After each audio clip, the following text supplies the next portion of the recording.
This week, 332 new stalls were installed throughout the United States and Canada, which is the exact same number as last week. And I recalculated it 3 times. I'm like, surely not, but it's correct. Bringing the total stall count to 58,493. Blink added 4 stations, but it should be noted their total station count decreased, meaning they must have closed some stations. Pilot Flying J added 12, which is the single highest additional station count in 1 week that they've ever done, and surpassing Tesla for the week. So congratulations, Pilot Flying J there.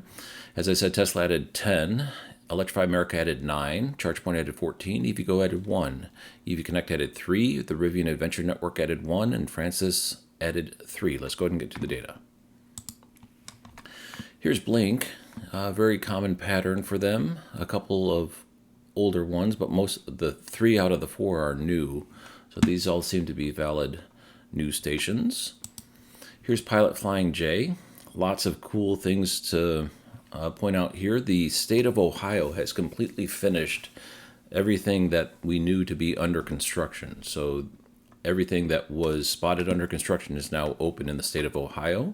Another thing to call out here is 2 in the state of Idaho, Jerome, Idaho, and Cadwell, Idaho. There's one additional one in Idaho that's spotted under construction, but it has not opened yet. In the state of Wisconsin, this Franksville is north of Chicago, south of Milwaukee, and it was a sleeper site. I did not know that this site was under construction, and it just opened. So the state of Wisconsin now has 4 Pilot Flying J opened. The one on in between Chicago and Minneapolis that did not open last time is now open, Black River Falls, so there's 3 along that route. I think it's 94. Okeechobee, Florida, in the middle of the state, along the Sunshine State Parkway, is now open, and a whole boatload from the state of Ohio, as I mentioned. Okay, and here's Tesla. A couple of to call out. This 24 stall in Hollywood, Florida, not Hollywood, California, Hollywood, Florida, at the Seminole. So the Seminole Casino, you would think would be in a remote area, but it's not. It's directly off Interstate 95, very centrally located. So this is a really nice Tesla Supercharger station. And they're continuing their pattern of no magic docks. So I'm assuming that they're deciding that people need to bring your own adapter now. Lorena, Texas, 20 stalls. A couple of 16s, in fact, a whole boatload of 16s. That seems to be their new favorite number. And Tesla doing what Tesla does. Electrify America also had a very good week. 2 10 stalls, Sacramento, California, and Pleasanton, California. Where is it? New Bern, North Carolina is near absolutely nothing. I really can't understand why Electrify America put a station there. There's no large travel corridor, no route. It's just a small town in the central portion of eastern North Carolina, but they're the proud owners of a new 6-stall Electrify America station, and someone chimed in over the holidays saying that it's a great station, so I guess the people there are very thankful for it. And just lots of other things. So Electrify America seems to be doing a similar thing to Pilot Flying J, which is a sprint to the finish of the year. They had a lot of things ready to open, and they're in the process of doing so. And ChargePoint, a couple to call out here. Vaughan, Ontario, there's a 4-stall at a Petro-Canada. I'm not quite sure what this is. It's not a BP Pulse build, it's something else. GPM Investments in Massachusetts, a 2-stall station at a gas station, and otherwise very common usual suspects. EVgo added 1 in San Carlos, California, 8 stalls. EV Connect added 3, and a similar pattern to what they've been following throughout the entire year. Rivian Adventure Network added 1. This one was Sight for Sore Eyes in Linwood, Washington. So 9 stalls. Is that a shopping mall? It seems that Rivian Adventure Network favors anchor malls for some reason, and I'm not quite sure. Maybe the power is readily available or something. I'm not sure, but they like to install in anchor malls, and that's where this one is as well.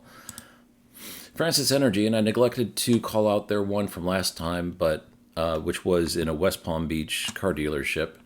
But they've opened 3 this week. So Francis Energy seems to be on an opening spree as well. 2 in Ohio. I think these 2 might be Nevi sites. I'm not sure. And 1 in New Mexico. BP Pulse added 2 stations. This is an honorable mention. This is the honorable mention section.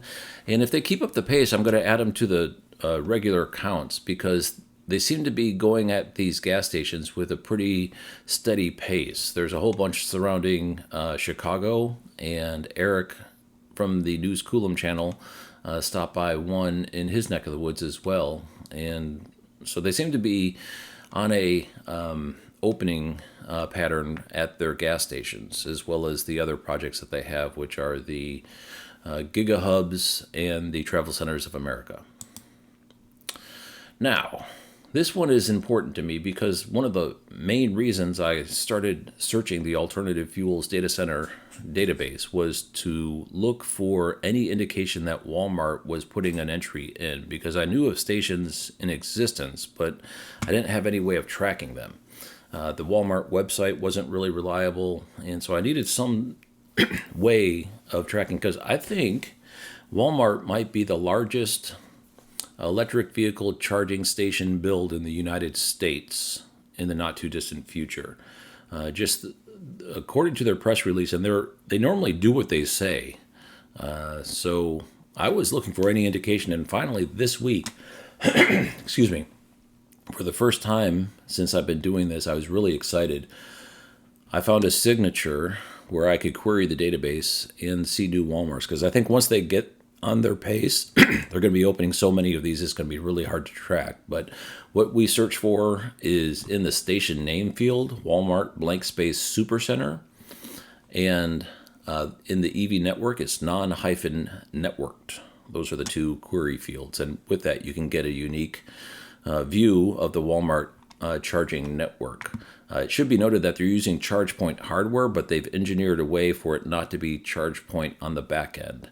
They're using their own app. So these don't show up really in the ChargePoint app. This is a Walmart native build, and could be just actually just a staggering amount of stations that get peppered around the United States. They're talking about thousands of Walmarts throughout the United States and Canada getting these DC fast chargers.